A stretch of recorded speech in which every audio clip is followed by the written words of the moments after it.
Got a bucket list? Okay, now imagine that list if you won the $396 million Mega Millions jackpot. Taking a mega chance could mean making your wildest dreams a reality. After all, anything can happen in Jersey. South Jersey's home of the Sports Bash with Mike Gill. Well, something to think about, for sure. WENJ HD Millville, Atlantic City. A town square media station serving all of South Jersey. This is 97.3 ESPN.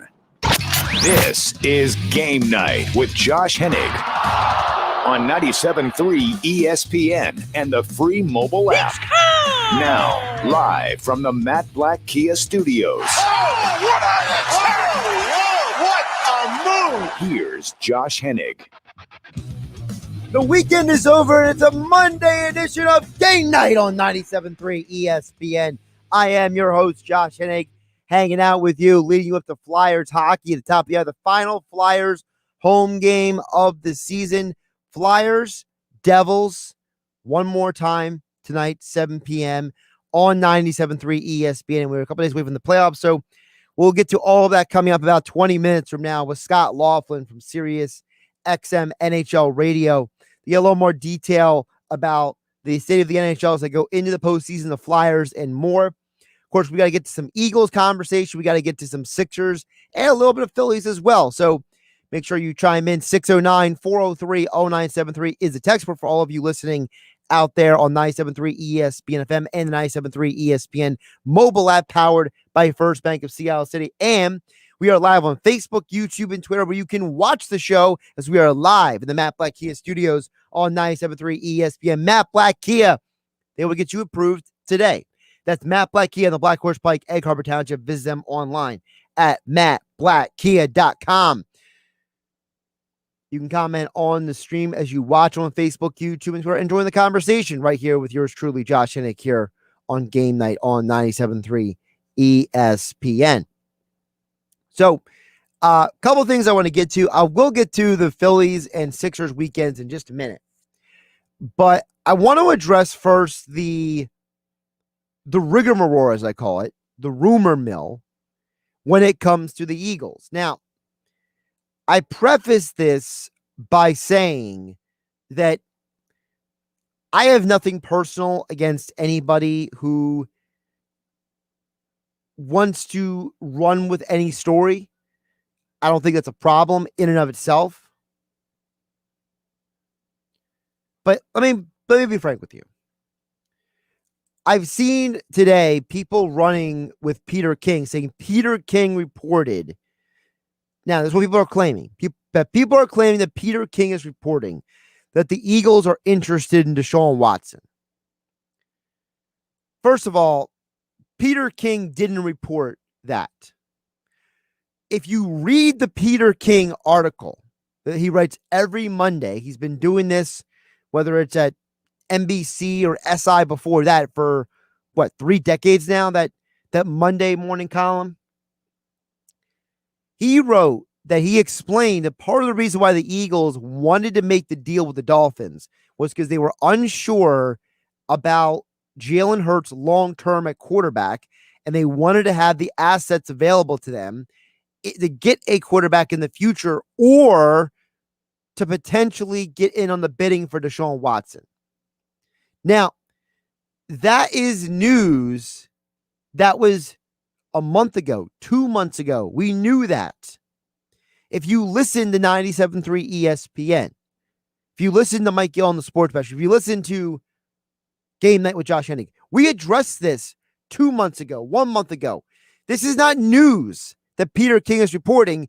He was just giving you a summary of events, explaining the Dolphins situation as they've been rebuilding their franchise. But yet people are taking a sliver of an article from Peter King and running with it. It's not news. Peter King didn't report it. Stop believing every little thing that you read on the internet or that you hear on some other radio station that has people who just scream at the microphone and scream at callers all day long. Okay?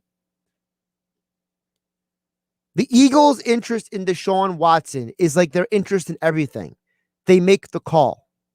The Eagles have a long history. This is known. This is reported. They call about everyone.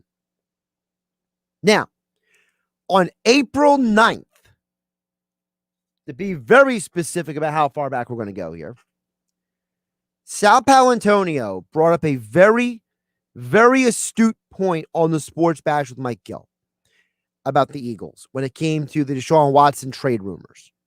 And I know some people, they love Sal. Some people don't always agree with Sal. But I find that when Sal makes a great point, he isn't just on the money. He is bullseye. Sal Paolantonio on the Sports Bash with Mike Gill back on April 9th explaining why the Eagles will probably stay away from Deshaun Watson. If you look at Jeffrey Lurie, he's a deeply liberal person concerned with the rights of women. You know, his master's in psychology from Boston University, a PhD in social policy from Brandeis, and his PhD dissertation, Mike, was entitled The Depiction of Women in Hollywood Movies. He's always been concerned about women and the depiction of women in the media specifically. And that's an interesting reconciliation that he'll have to make. I realize they brought in Michael Vick, but this is different. This is incredibly different. And Sal is 100% right on this. For all the people who are now jumping off the bridge or jumping on the bandwagon or whatever your position is about the Eagles' theorized interest in Deshaun Watson, first of all, again, 2 months old. Inside the Birds, Adam Kaplan, Jeff Mosher had this back in March. Albert Breer brought it up a few weeks later. Multiple outlets reported that every team had called the Houston Texans about Deshaun Watson. And we knew from the very beginning that when the Eagles went and got that first-round pick from the Dolphins in that trade, the idea is that for them to have the assets necessary to go and get a quarterback if things don't work out with Jalen Hurts. This is knowledge, common knowledge. So I ask all of you, whether you're on social media, whether you're listening to us, wherever you are consuming your content, try to be a little more to dig back in your memory and not just believe every little thing that's put out there. By the way, shout out to Jeff Bone and Pookie watching on YouTube. Listen, man, I only know how to keep it real. All right. I'm not as well, versed or veteranized as some people are in this business, but I have been doing this for 15 years. And I was actually a newspaper writer before I got into radio. And let me tell you something. The stuff that people are allowed to get away with today would have never flown 10 years ago or 15 years ago. People are allowed to act like there are sources and reporting and news. And it's not that way. It's that way today because the social media has thinned the layer for the case of proof and has lowered the bar in terms of what is reporting and what is not reporting. So as far as I'm concerned, I might be an old get off my lawn or whatever. I don't care. I'm in my mid-30s, okay? Whatever that makes me. I used to go to a library and look through the card catalog when I was a kid if I wanted to know information about something. I didn't have Google available to me. So if that makes me keeping it real, that makes me an old person, fine. But I'm telling you right now, if you want to be the person who runs with a sliver of a very, very long article by Peter King and act like that's breaking news, then yes, stay off my lawn. Josh Hennig here on Game Night on 97.3 ESPN. The text board is open at 609-403-0973. We're also live on Facebook, YouTube, and Twitter. You can comment on the stream just like Jeff Bone and Pookie did on YouTube as you watch the show here on 97.3 ESPN. All right, let's get to something that's actually on the field. Sixers and Phillies weekends, very, very opposite. Look, here's the deal, all right? And I am a big fan of watching teams find ways to win. So for me, I am not as, I am not as disheartened by this whole Sixers situation, even though I was one of the people tweeting about it on Friday night. Look, That Friday night game was an embarrassment. It was ugly, and it wasn't just bad because we got some picks wrong on the FanDuel Sportsbook pick of the night. I was bemoaning it because it was bad basketball. 17 total turnovers, while the Pelicans had 12 steals without Zion Williamson, Brandon Ingram, and Steven Adams, and you barely won. The next night, you're without some of your starters, and you crushed the Pistons. So, what do I take from that? I take from that the Sixers are on an 8-game winning streak. And the Phillies all of a sudden can't get out of the way. There are two teams going in very opposite directions. I think the Sixers, it's a very big positive that they are finding ways to win.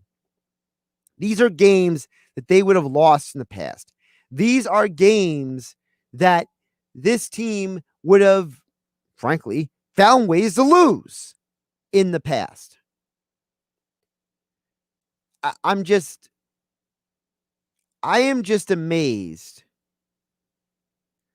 that you have a situation where people don't accept winning. It's like winning isn't good enough anymore. I said this earlier with Mike Gill on the Sports Bash, and I've said, if you listen to me, you've heard me say this before.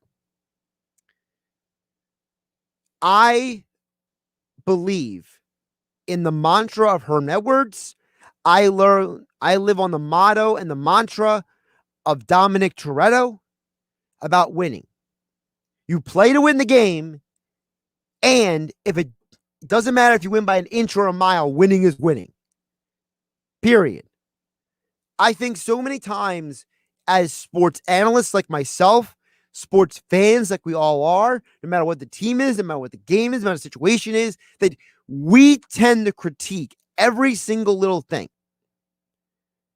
And I will be one of the first people to say, hey, man, you can't have those turnovers. I was on Twitter. I was one of the first people. 17 turnovers, unacceptable. I'm that guy. I'll admit it. I own it. I was wrong about that game. I thought I was going to cover the minus 11.5. I'll own it. I know when I'm wrong. But I'm not going to back off the other point. There is a side to this that we're not talking about. An 8-game winning streak in the NBA is nothing to sneeze at. In a league where things can go wrong really fast, in a league where things can go sideways very quickly, the 76ers have won 8 games in a row. The Nets, before winning last night, had lost 4 games in a row. The 76ers are outscoring their opponents by almost 6 points per game, which is more than the Nets, who are at 4 points per game. The 76ers winning 8 games, and might not always be pretty. Frankly, it's been ugly sometimes. Let's all be honest. But at least they're winning games. And they're winning games they probably would have lost in the past. And with 47 wins on the year, there were only 2 teams in the NBA going into Monday night's basketball action that have more wins than the 76ers.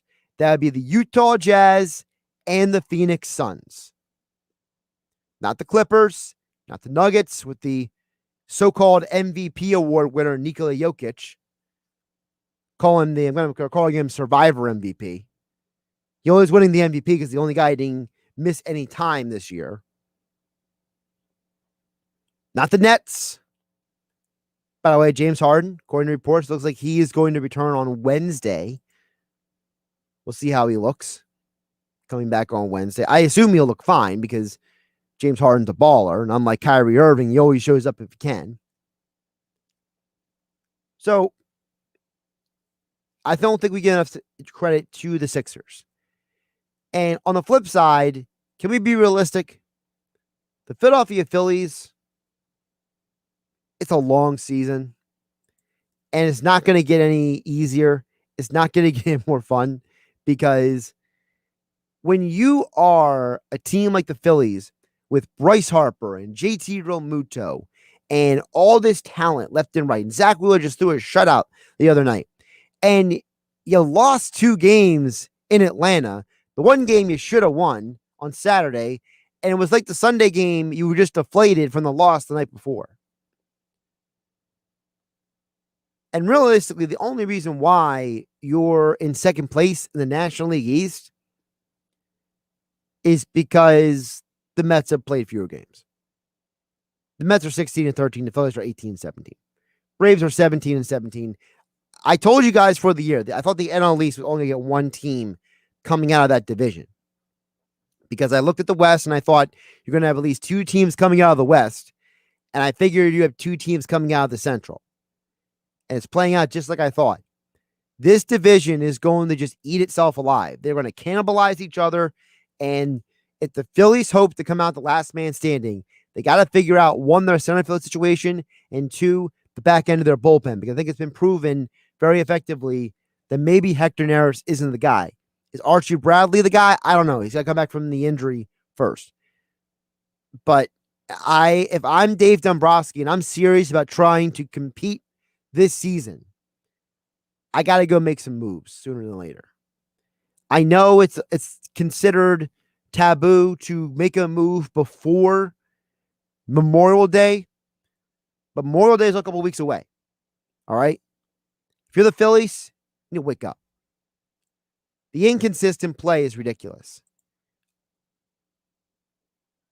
Josh Hennig here, Game Night on 97.3 ESPN. We got some comments over on the YouTube feed. We'll get to those a little bit later, as well as at 609-403-0973. Coming up next, we're going to switch over to the ice. Tonight's the last night for the Flyers on the ice. What does that mean for them in the NHL moving forward? The playoffs are going to be, frankly, ridiculous. We'll get into all that and more with Scott Laughlin of SiriusXM NHL Radio next here on Game Night on 97.3 ESPN FM and the 97.3 ESPN mobile app, powered by First Bank of Seattle City. It's Sixers basketball tomorrow on 97.3 ESPN with the voice of the 76ers, Tom McGinnis, calling all the exciting play-by-play action. Lobs it and Howard with a slam. Look out below. What a ferocious alley-oop dunk. The Sixers are in Indy to face the Pacers tomorrow. Coverage begins at 8 p.m. Philadelphia 76ers basketball on your radio home of the Sixers in South Jersey, 97.3 ESPN. Swing in to Matt Blatt Kia and put 0 down. A hit with 0% APR financing. That's deep for 75 months. A home run. Matt Blatt Kia in Toms River and Egg Harbor Township needs your trade, even if you owe thousands more than it's worth. Offers with approved Tier 1 or 2 credit through Kia Motors Finance. Not all will qualify. 0% based on $13.33 per 1,000 borrowed. Negative equity be financed into new loan. Go to mattblattkia.nj.com for complete details. Matt Blatt Kia, 6211 Black Horse Pike, Egg Harbor Township. And now on Route 37 in Toms River.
PropSwap is the #1 app to buy and sell sports bets. Derek from Galloway made $800 cash just from buying and selling sports bets on PropSwap. Basketball, baseball, hockey. Just buy a future bet, hold it for a few weeks, then sell it for big profit. And if you're a buyer looking for better odds than what a sports book can offer, there's never been a better time to join PropSwap. As new users right now, get a free $100 match bonus. But hurry, the offer expires soon. Check out PropSwap.com or download the PropSwap app today. You're listening to Game Night with Josh Hennig on 97.3 ESPN and the free mobile app. Josh Hennig here on Game Night on 97.3 ESPN. Tonight, 7 p.m., the final Flyers game of the NHL season. Their season's done. They're out of the postseason. They were the #1 seed last year in that bubble, and now they're completely out of it altogether. So, state of the NHL, get a little Flyers as well right now with friend of the show, Scott Laughlin, SiriusXM NHL Radio, joins us right now on the Boardwalk kind of hotline here on 97.3 ESPN. Scott, how you doing today? I'm doing well, Josh. Yourself? Doing pretty good. It's a little sad to see the end of the season for the Flyers at least, but, it's definitely been an interesting NHL season with these divisions. Before we get to anything specifically, Scott, what has been a takeaway for you from how this season has played out? Because I feel like this is something we never saw before, and we're probably never going to see again the way this has played out. Yeah, I think it's just an achievement, and we talk so much about what they did in the bubble in Toronto and Edmonton and to award the Stanley Cup eventually to Tampa Bay last summer, just what kind of an accomplishment that was for the NHL, probably their best collective accomplishment in more than 100 years of league history. I think this one is not that far behind. I think given the circumstances, some shutdowns here and there, Dallas getting started late in their season, and of course having to play catch up. Vancouver is going to be playing some hockey, perhaps even when the playoffs start, trying to finish up their 56-game schedule. So it's been a real work in progress, I think, for a lot of NHL teams out there in geographical regions. And I think everybody's going to get to the finish line. So I think we'll all be thankful for that. Sounds like most of the American teams have at least received their first dose of vaccine, which bodes well for their future. Some perhaps even have been vaccinated fully now, too. So that really bodes well, not for the rest of this season, but also for next season starting on time in October and perhaps having more and more healthy players and healthy teams to start, perhaps more and more healthy fans in the stands as well. A little bit behind up here in Canada as far as the vaccines go and things like that. Fans will not be a part of it, certainly in the postseason. The hope is that by the time we get to September and October, we'll start to see the light at the end of the tunnel, Josh. So I think just reaching the finish line here and having all teams eventually play all 56 games, just an outstanding accomplishment by not only the National Hockey League, but the buy-in from the Players Association as well. And, speaking of buy-in as well, we know that from what I understand, the NHL is going to have a flat cap this coming off season because of the lack of fans in the stands. So it seems like the NHL, they're going to have to bite the bullet for one more off season in terms of the financial situation. Yeah, absolutely. And, we've already received word that they're looking at perhaps having an All-Star weekend coming up in late January. So that's unique. Why? Well, because it's an Olympic year. And if the NHL players, and I think we're going to find out more about the NHL's participation or lack thereof at the Olympics coming up in Beijing by the end of this month. They're starting to get up against that time clock a little bit. And while the IOC's got their focus on Tokyo coming up in the summer, the NHL, the NHLPA, the IOC, they've all got to sign off on this Olympic participation for NHL players. I think it's going to get done, but I think it's rather unique that in an Olympic year, they're willing to shut down for an All-Star weekend somewhere. At least that's what they're saying right now, because in an Olympic year, when you've got the condensed schedule and you're shutting the league down for essentially 3 weeks, it does really work up against you. But I think what it shows is to your point, Josh, that the salary cap is going to flatline here for the next couple of seasons running. And I think that the NHL and the NHLPA are more than prepared to have something like an All-Star weekend, because the All-Star weekend essentially is a corporate grab. It's really to showcase the NHL and to showcase its players. And if anything, it is a corporate financial boon, I think, for the National Hockey League to put millions and millions of dollars into the coffers. Because right now, you need to uncover every mattress and every pillowcase, and you got to find every available dollar and cent, I think, with which to build this thing back up again. Now, of course, the other side of that also is that this offseason, we're going to have the expansion draft for the Seattle Kraken coming out there. So how would you believe that's going to affect these teams? Because every team, they got to protect guys. They got to do some roster maneuvering. What do you expect to be happening there? Yeah, this is going to be a pretty unique time. I mean, we just went through it a couple of years ago with Vegas, and we saw what George McPhee at that time, the general manager, was able to get done for Vegas. I mean, he had his eyes on certain players, and certain teams got word of this and said, okay, well, I know you want to take that guy, and I don't want you to have him, so take this guy instead, and we'll throw this prospect your way. Turns out the prospect can actually play as well. Or maybe take this guy instead of that guy, and we'll give you a second-round draft pick. Well, it turns out the second-round pick was either used to have a player come into the organization for the Golden Knights that could play, or maybe flip for another player to come back to Vegas as well. This is all added up to Vegas being in an unprecedented, uncharted territory as being the best NHL expansion team in history. Now, Seattle probably is not going to be that. They're going to be more than competitive, though, out of the gate, because they're going to have to really get down to it, and each team can protect 4-4-1 or 7-3-1, depending on which way you want to go. Suffice it to say that I don't think there will be the deals out there, perhaps, for a guy like Ron Francis that were previous there for George McPhee. But that being said, there are going to be some quality players available. You can start in goal. Everybody's talked about Marc-Andre Fleury. Could Marc-Andre Fleury actually be the poster boy for two expansion franchises after having that Stanley Cup success with the Pittsburgh Penguins? That's certainly on the table, because it seems like Vegas is going to go with Robin Lehner. They signed him, of course, last year to be their goalie of the future, and all you've got now is a veteran goaltender in Marc-Andre Fleury, who, by the way, could be up for the Vezina Trophy this time around. That's how well he's played, and he's probably headed into the Hall of Fame now as the third all-time winningest goaltender. So there'll be some interesting choices out there to be made for Ron Francis. And again, I don't think he's going to be what Vegas was. There's no way that the Kraken can be what Vegas was, going to the Stanley Cup final essentially right off the hop. But I think they're going to be more than competitive, and they're going to be a very, very talented hockey club. Scott Laughlin joining us here on the Boardwalk kind of hotline here on Game Night on 97.3 ESPN, at Laughlin SXM on Twitter, SiriusXM NHL Radio.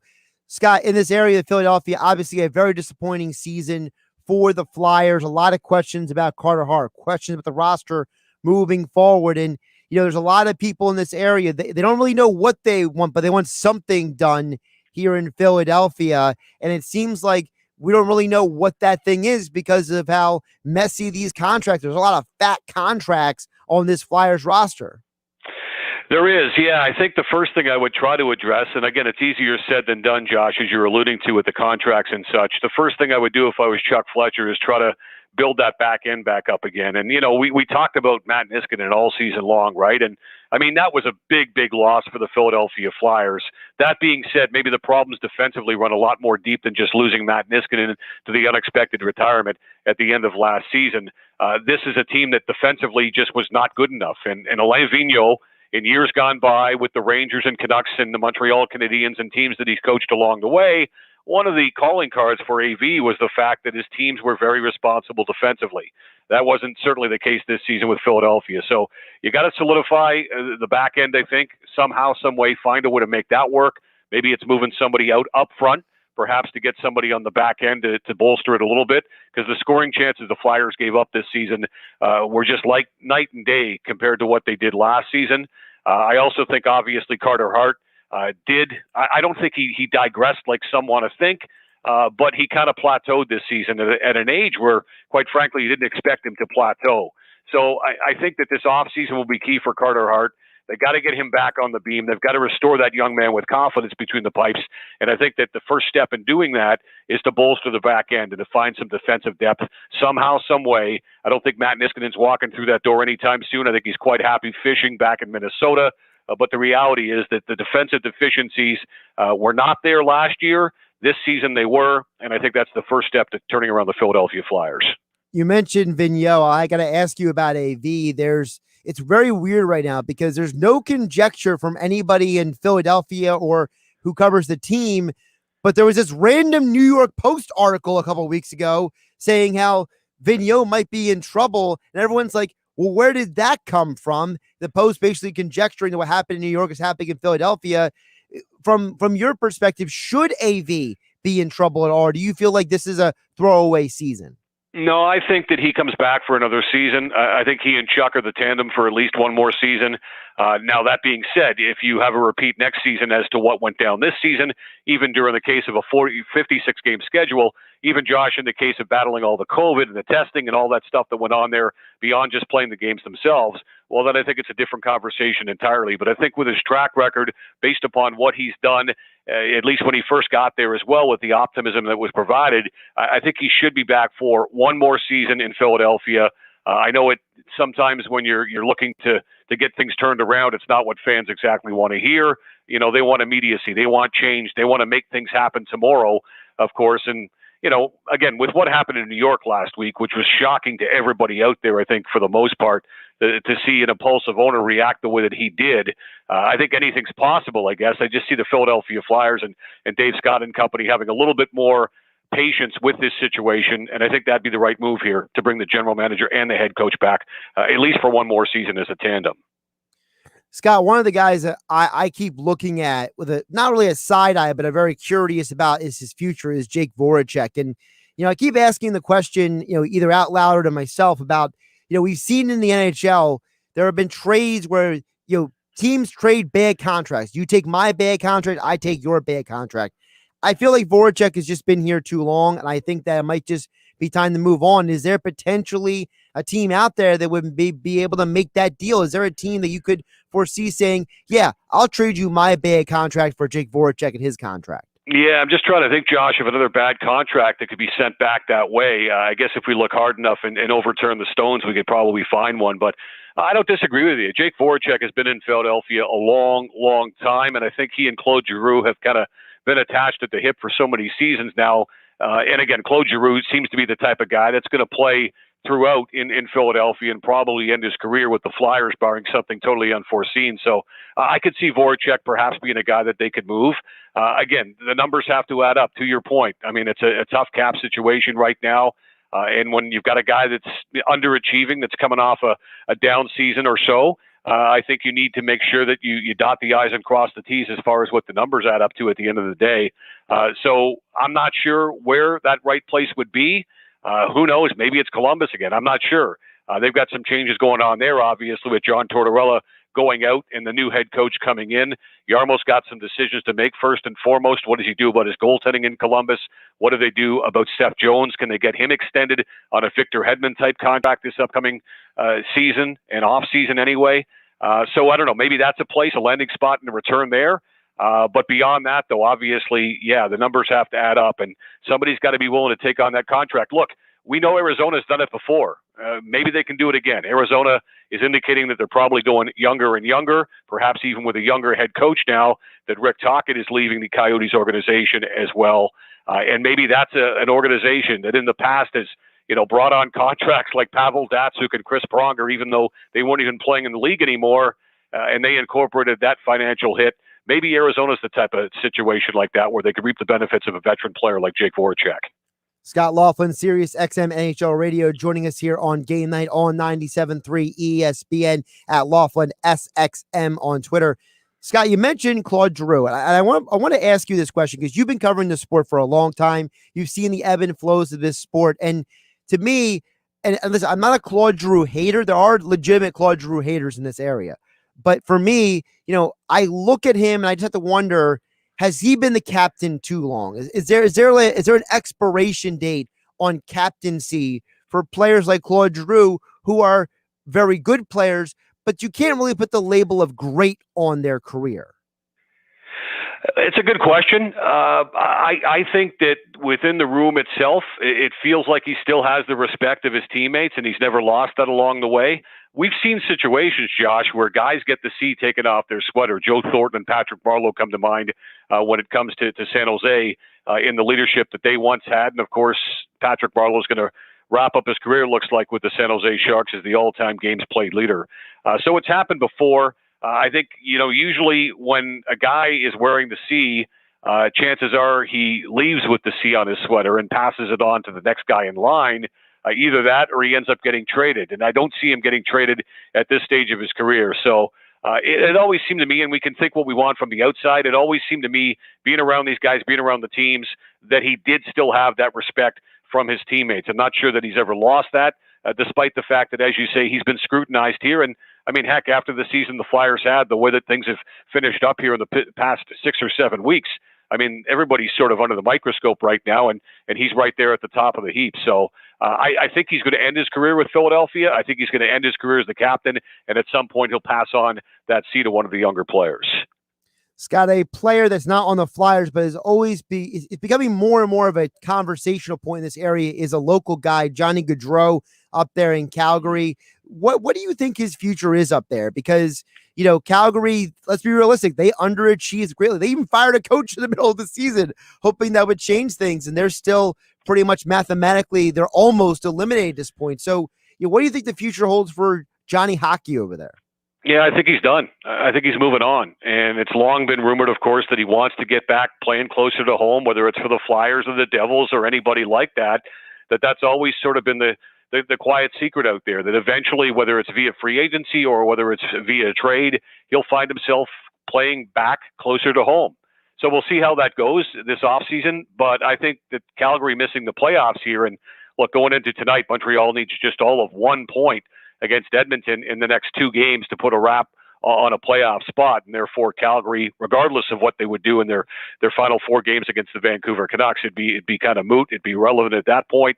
But I think that this, and we talked about it, Josh. We talked about Claude Giroux and Jake Voracek and being in Philadelphia together for so long here, and maybe Voracek moves. I think the same could be said about Monahan and Johnny Gaudreau out in Calgary. And I think Johnny Gaudreau, who's got, 1 more year left on his contract at the end of this season, 1 more to go, and then he's going to want to get paid again. I think he might be the odd man out. And I think that they're going to break up that Sean Monahan, Johnny Gaudreau tandem up front. They have gone in years gone by, how those 2 players have gone. And quite frankly, at playoff time, the last couple of seasons, it hasn't worked out for the Calgary Flames. This season, they're going to miss the playoffs, barring a miracle. And I think they're about ready to shake it up there in Calgary. That's the indication I get. And I think Johnny Gaudreau is going to be the first big name to be moved out of Calgary. I wouldn't be surprised, again, if it's Philadelphia, if it's New Jersey, one of those 2 types of teams. So he could indeed be back playing closer to home. We'll see if those 2 teams can talk with Brad Treliving and work something out. Scott, you name dropped Edmonton there. And I got to ask you, because, you know, for me watching the NHL, you know, to me, 2 of the best teams in the NHL are Edmonton and Toronto this year. And, well, they're both in the same division, so they can't even go through the process of getting to the Stanley Cup Finals. So, you know, what is your perspective on the 2 Canadian teams? I feel like those are 2 teams in the past that there might have been a chance they could meet the Stanley Cup Final. Now, well, the best you could do is basically the quarterfinals, basically? Yeah, they'd be fighting for a spot to get to the Final 4 when it's all said and done, and probably essentially the right to play at a neutral site in the United States once we get to the Final 4, because it doesn't sound like the Canadian border's opening up anytime soon, Josh. So I think it's going to come down to Toronto and Edmonton to contest the North Division. I'd still favor Toronto, not only because on paper I think they're the best team. I think they're much stronger defensively from top to bottom. I think that Mike Smith's been a great story, but Mike Smith is 39 years of age. Despite having a Vezina Trophy type season, even in the twilight of his career, I still like Toronto's goaltending, whether it be Jack Campbell or Frederik Andersen, a little bit better probably once they get to the playoffs. I also think Toronto just has much more talent up front.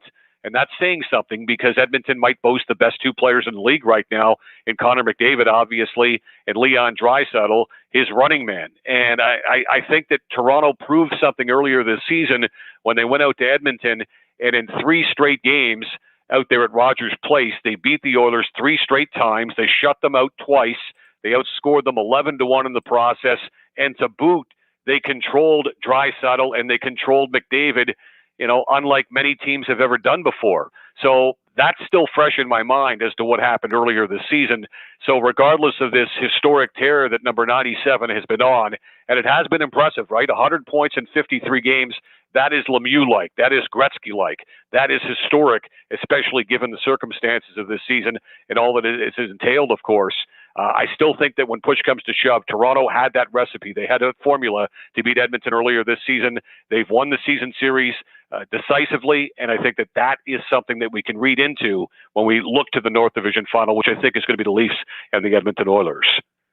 He's Scott Laughlin. Check him out on SiriusXM NHL Radio at Laughlin SXM on Twitter. for all your NHL coverage. And of course, the NHL playoffs are just days away. This is the final week of the NHL season. And yes, I'm very well aware of the season Mike Smith has had because he's been my number 2 goaltender in fantasy hockey. So there you go. And Scott, I always appreciate you jumping on and your insights. The hockey season's been wild to watch, and the playoffs are just around the corner. Anytime, Josh. Thanks. Josh Hennig here on Game Night on 97.3 ESPN. Yeah, you can blame Durso for me getting into fantasy hockey. Durso, our Flyers insider, he got me in the idea of playing fantasy hockey, and I'm all in. I'm in the championship game. I'm losing my mind right now. Josh Hennig here on 97.3 ESPN. We'll get back to your thoughts. Of course, the text board is open, 609-403-0973. And everybody on Facebook, YouTube, and Twitter, where you can chime in as well here on 97.3 ESPN FM and the 97.3 ESPN mobile app, powered by First Bank of Seattle City. It's Philadelphia Flyers hockey tonight on 97.3 ESPN and the free mobile app with Tim Saunders and Steve Coates calling all the play-by-play action. Hurry, scores!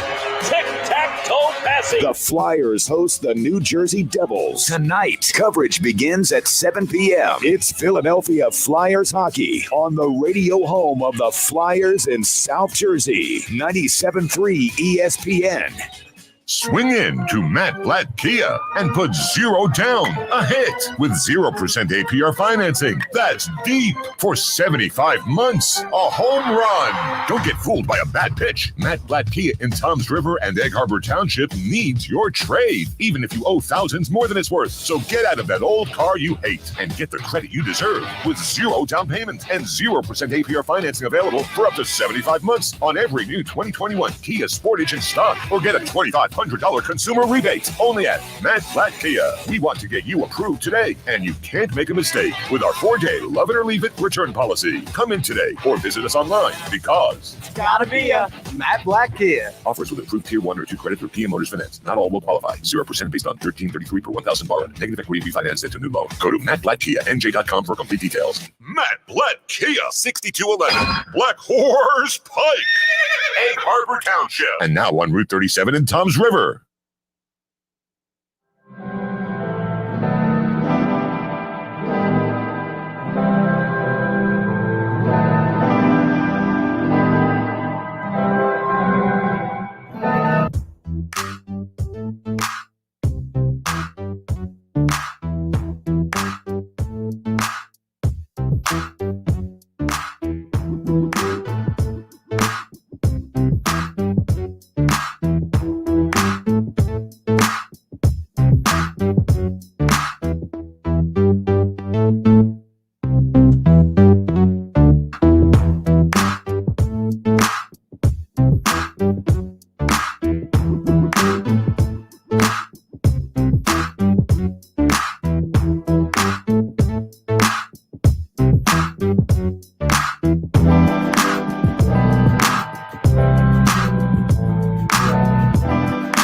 have the choice. Whether it's going out for dinner or ordering takeout at a local restaurant or buying that new outfit from a local boutique, those choices help to put money back into your community. And Town Square Media South Jersey puts a spotlight on local businesses. First Bank of Sea Isle City, Cape May County's community bank. Dr. Lyle M. Back for everything from skincare to cosmetic surgery. Go to ilovelylback.com. Egg Harbor Independent Branch Leader at Charles Schwab in the Consumer Square Shopping Plaza. Filling Marble and Tile Outlet, Philadelphia Avenue and Route 30 in Egg Harbor City. FillingMarble.com. Intuitive Women's Health in Summers Point, accepting new patients. Schedule an appointment today at intuitivewomenshealth.net. East Coast Roofing, Siding, and Windows services all of South Jersey. If you call, they'll show up. Call East Coast today at 609-646-1444. Online at eastcoastroofing.com. Thank you for supporting your local businesses. From Town Square Media, South Jersey. Now, more Game Night with Josh Hennig on 97.3 ESPN and the free mobile app. Josh Hennig here on Game Night on 97.3 ESPN. Of course, Game Night being brought to you by my friends over at FanDuel Sportsbook. One of the things I love about betting basketball on FanDuel Sportsbook is I'm always finding new player props and game props that I like. What's cool about FanDuel Sportsbook is you can combine these props with other bets from the same game to score an even bigger payout. It's called a same-game parlay bet, and you can only find them on FanDuel Sportsbook. And listen, I've given you guys plenty of same-game parlays over the last couple months. A lot of opportunities we've had to take a small wager and turn it into a big payout with FanDuel Sportsbook. So whether you're new to FanDuel Sportsbook or you use FanDuel every day, you should take out same-game parlays daily with the NBA. Same-game parlays are just one reason why I love using FanDuel Sportsbook, America's #1 sportsbook. Their app is simple to use with exclusive always-on promotions to let you get more action out of every game day, plus different deposit options so you know your dollars are safe. If you haven't tried FanDuel Sportsbook yet, new users get a first bet risk-free up to $1,000. Just place a bet, and FanDuel will refund you up to $1,000 back in site credit if you don't win. So download the FanDuel Sportsbook app today and use my promo code Hennig when you sign up to get your first bet risk-free up to $1,000. That's promo code Hennig with FanDuel Sportsbook. Must be 21 or to play, present in New Jersey or PA. First online real money wager only. For risk-free bet, refund issued as non-withdrawable site credit that expires in 7 days. Restrictions apply. See sportsbook.fanduel.com for details. Gambling problem? Call 1-800-GAMBLER. All right. Josh Hennig here on Game Night on 97.3 ESPN. I'll get to your text in just a moment at 609-403-0973. You're also live on Facebook, YouTube, and Twitter here on 97.3 ESPN. Before we get to that stuff, I do want to mention really quick Flyers hockey tonight. Flyers versus Devils, top of the hour. Tim Saunders, Steve Coates on the call. Tomorrow night, Sixers take on the Pacers. Joel Embiid is questionable for the game tomorrow night right now with what is being described as a non-COVID related illness. Maybe Joel Embiid and Ben Simmons are eating at the same restaurants again. I don't know. I'm just spitballing. I don't know. I'm not just saying. Things happen. Sometimes things are out of control. Things just happen sometimes. So, a couple of things also, the other thing is that for all the people who are excited about Tim Tebow returning to the NFL, get on my ads. I've been ripping Tebow for the last several days, so I just think it's pathetic. I think Tim Tebow is a pathetic human being, honestly. Okay, I am not a fan. I'm just not a fan of people who get opportunities just because their name is Tim Tebow or something else.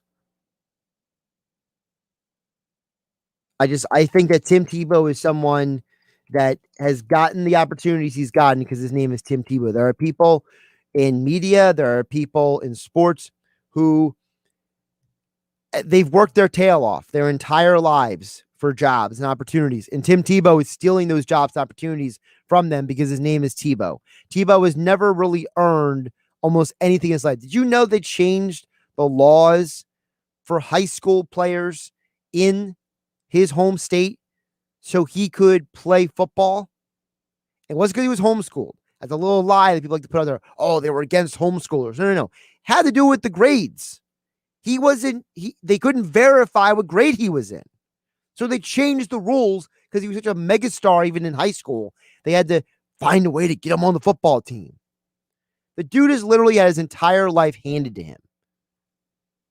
Maybe someone else could do a little better job with those opportunities given to him. Just saying.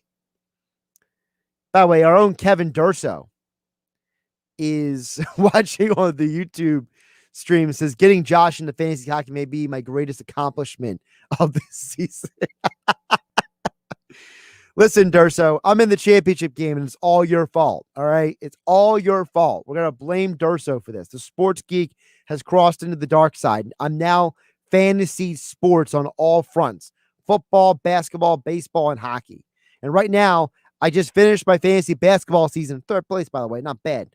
And then fantasy hockey, I'm in the championship game. And in fantasy baseball, I mean, that's a mess in and of itself. So good job, Durso. You're the man.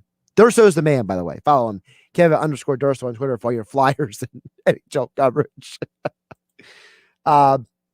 Jeff Bone and Pookie also watching on YouTube says, talking about the Eagles a little bit earlier, we talked about, it says, we won a Super Bowl. We make the playoffs more than almost any other team in the NFL. We're still ranked high among top 10 teams. We have a really good O-line. I mean, come on. It's either win a Super Bowl or nothing at this point for the fan base. Listen, I understand where you come from, Jeff, but I think that it's easier to say that than do that. And I think that's part of the problem. And that is, the Eagles won a Super Bowl and nobody wants to give the GM credit for building a team that gets them Super Bowl, but then they won Super Bowl at the same time. They want their cake and eat it too. There are only 2 teams in Philadelphia that have won a championship in the last 35 years.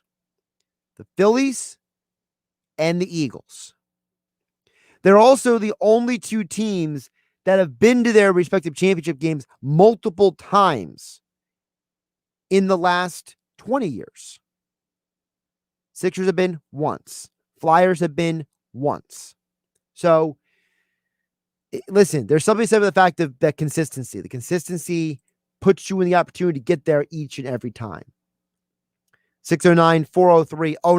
Texter says, Josh, how should Doc Rivers handle resting Joel Embiid for the playoff run versus making sure we have the number 1 seed locked up? In addition, I'd like to see us go against the Knicks. That would be an interesting storyline. Tibbs versus Doc in the playoffs. Head coach, the guy who gave him the first job, former assistant, now facing head coach. That'd be interesting.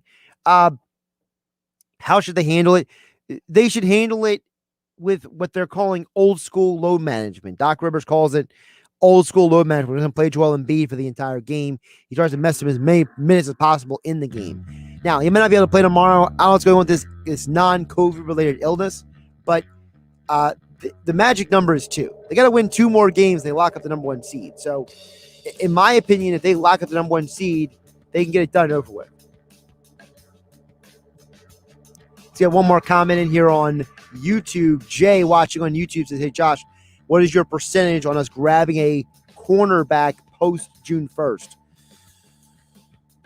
50-50? Probably more than 50-50. They need a corner. I mean, who else is playing corner for the Eagles? I mean, come on. It's not me. I don't want to see Crevan LeBlanc or Kayvon Seymour or Michael Jacquet out there. So I think that here's what's going to happen. Either they're going to trade for somebody or there's going to be a post-June 1st cut they're going to grab. There you go. Josh Hennig, this is Game Night. Have a good night. Health Update with Robin Stoloff. Learn more, live better. If we eat while we're on the phone, standing up, or watching TV, the calories don't actually count, right? If only that were true. They're called sneaky calories. While our mind may not pay attention, our body remembers